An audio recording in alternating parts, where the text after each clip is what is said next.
سقينا السواقين ثواغنا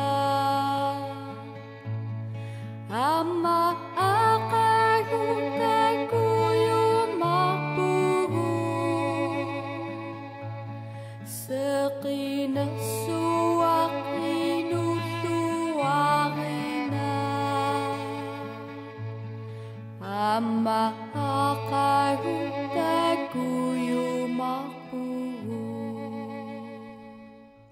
Greenland, a pioneer mission field.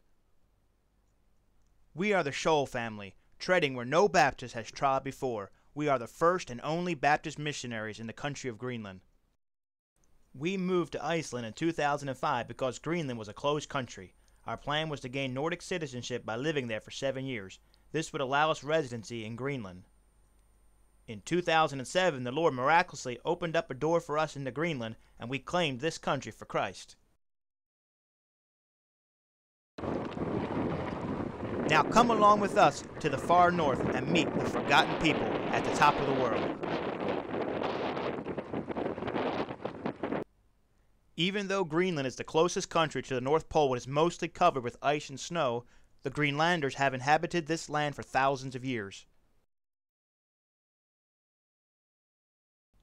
The winters in Greenland are cold, long, and dark. It's common for temperatures to drop to -40 and lower. We've seen snowfall 11 months out of the year, and by winter's end, we've had our fill of snow.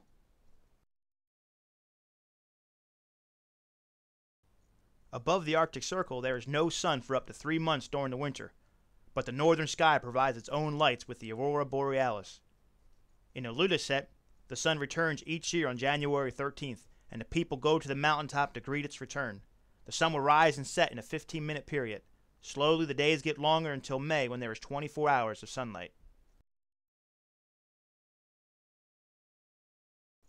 Since Greenland is a barren land with rocky terrain and no trees, fishing and hunting are still a vital part of everyday life. Fresh meat and fish are always available at the local meat market.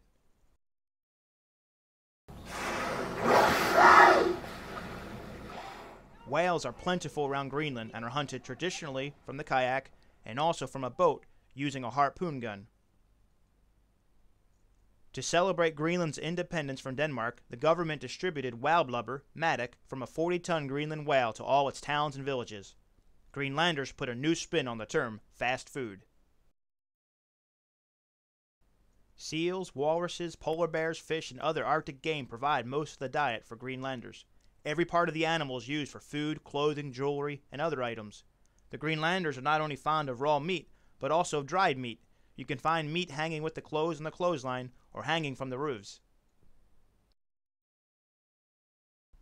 Because of the isolation, everything with the exception of meat must be shipped in. In winter, the prices double when the sea becomes impassable. By January, the shelves in the grocery stores are empty of perishable items, and the variety of non-perishable goods is limited. Some towns will not see a ship until late May.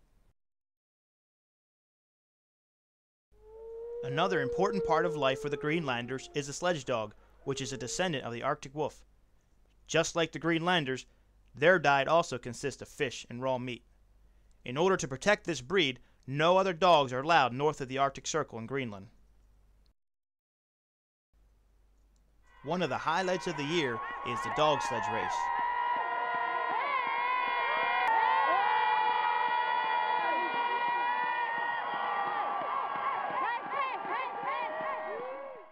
The dog sledges share the roads with cars.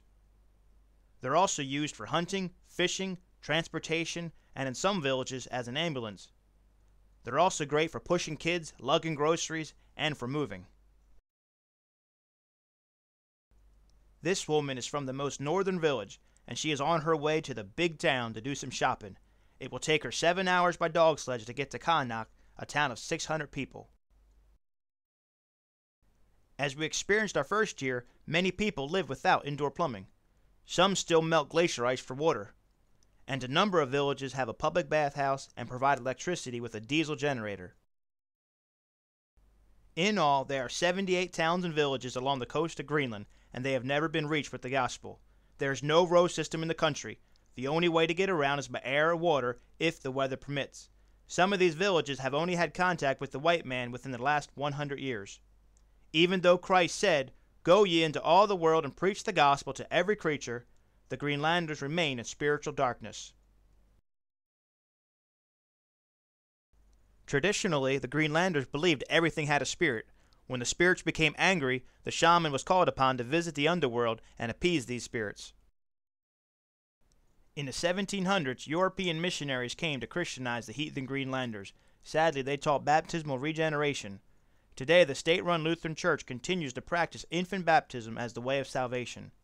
When we refused to have our newborn son baptized by the state church, they warned us that we were condemning him to hell. Though Greenland calls itself a Christian nation, its people have no hope.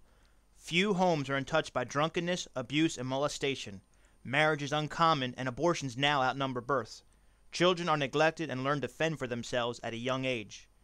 Drug abuse and promiscuity are common among teens. 40% of them have attempted suicide before reaching adulthood. Those that reach adulthood have yet to hear the gospel, for some have not the knowledge of God. I speak this to your shame. We have begun our ministry in Ilulissat, the third largest town in Greenland, which is located 200 miles north of the Arctic Circle. We've been holding services in our home. Not long after our arrival, our home was full of children from the orphanage and with troubled teens.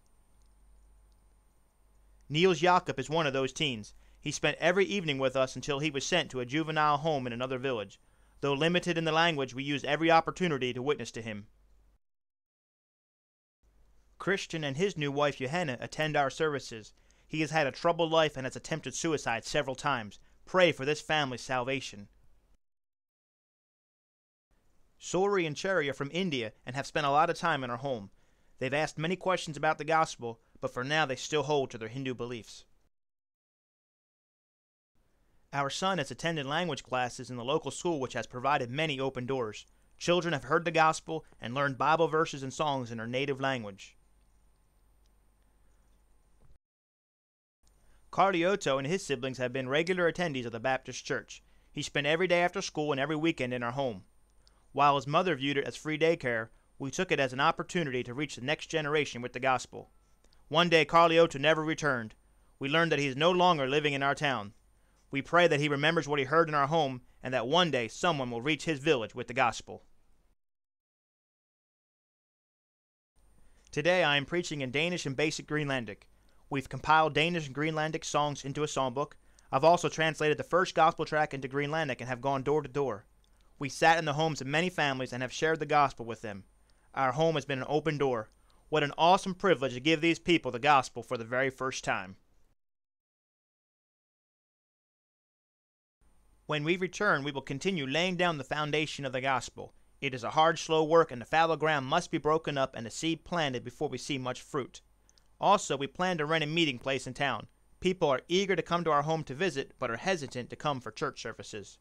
And then, when finances allow, is to have a boat ministry in order to reach many of our surrounding villages.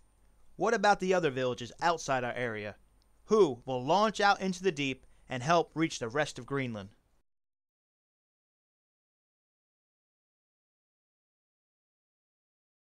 We pray to see a preacher in every village and town throughout Greenland. This burden cannot be laid on the shoulders of one family. The Great Commission is given to the local church. What are you doing about the lost souls of Greenland? The isolation and lack of fellowship have been overwhelming for us at times. However, after a long drawn-out battle with the government, we're praising the Lord that we now have the authority to invite other missionaries into this formerly closed country. What about you? Will you surrender all to reach the forgotten people at the top of the world? And a vision appeared to Paul in the night. There stood a man in Macedonia and prayed him, saying, "Come over into Macedonia and help us."